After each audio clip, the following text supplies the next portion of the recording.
Okay, here's the thing. We got atheists, we got heathens, we got apostates. So we're going to have to limit it to 2 slices of pizza apiece, alright? We ain't made out of money around here.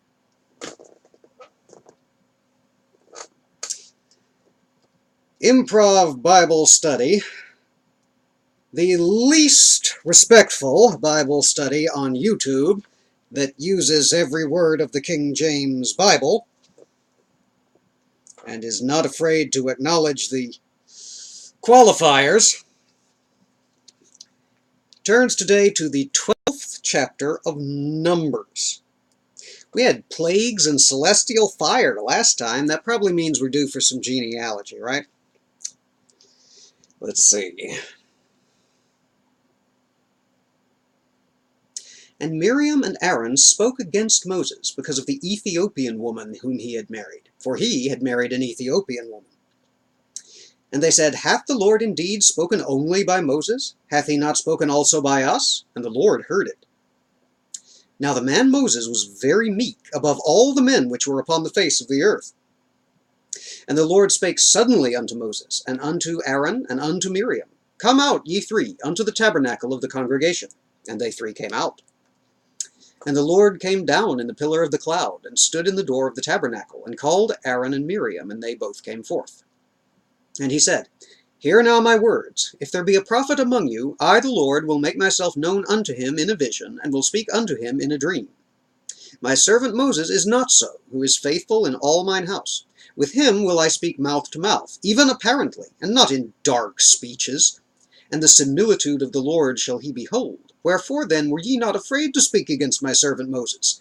And the anger of the Lord was kindled against them, and he departed.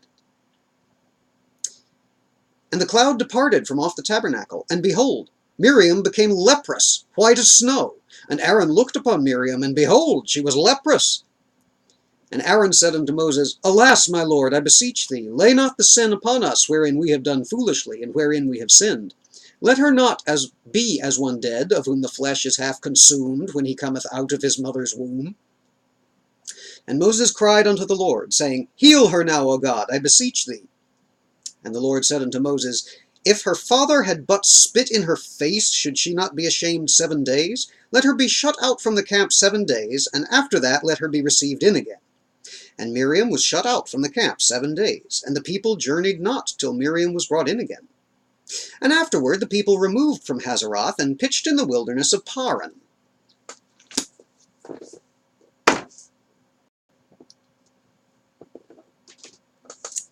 Numbers 12.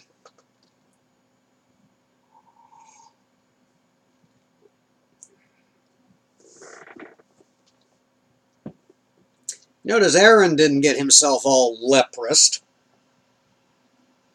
And it was him and Miriam speaking out of turn, murmuring against Moses.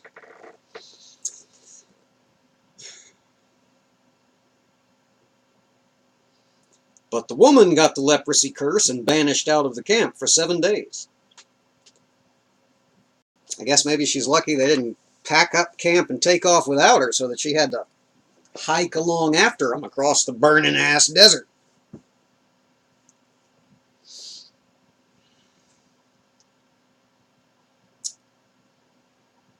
I mean, there's not even a pretense at explanation. This is just straight up old-fashioned biblical misogyny. A man and a woman do exactly the same thing. The man literally isn't even slapped on the wrist. The woman gets Hansen's disease and banished out of the camp for 7 days.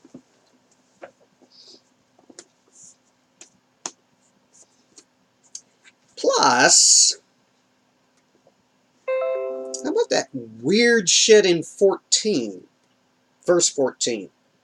The Lord said unto Moses, If her father had but spit in her face, should she not be ashamed 7 days? So throw her out of the camp for a week.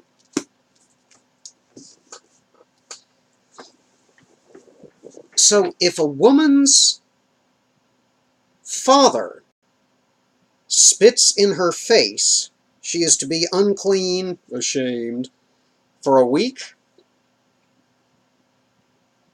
What, because of the spittle? Or because of whatever temerity she showed that roused the anger of her father greatly enough to where he was compelled to spit in her face to put her in place? This is some bullshit.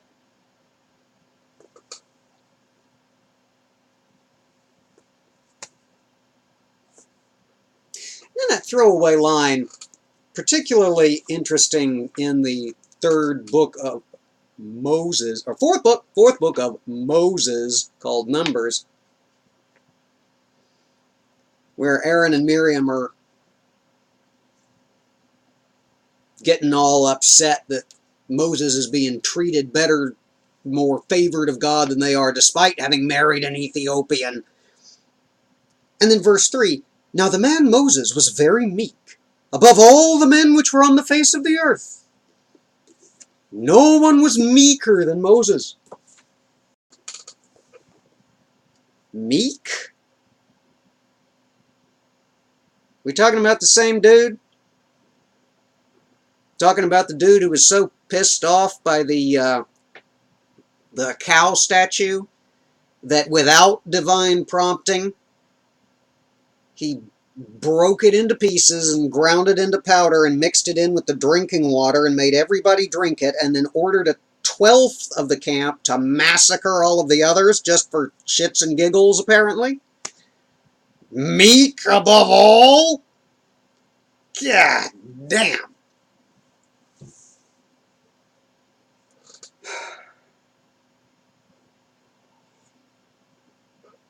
That's a lot of bullshit for one little chapter, y'all.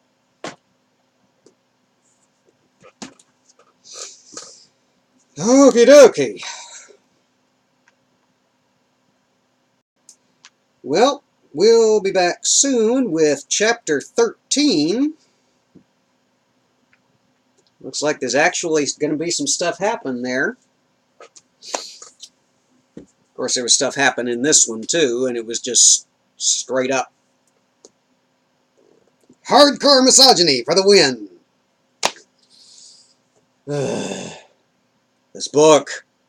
Y'all, this book!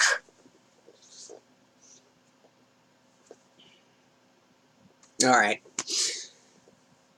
Well, y'all take care. Be safe. Rest of the playlist. I know my right from my left, I promise. Poke the Pope. Do subscribe. Stick around for more Bronze Age misogyny. Head's gonna just... scanners up in here. See y'all again soon. Bye.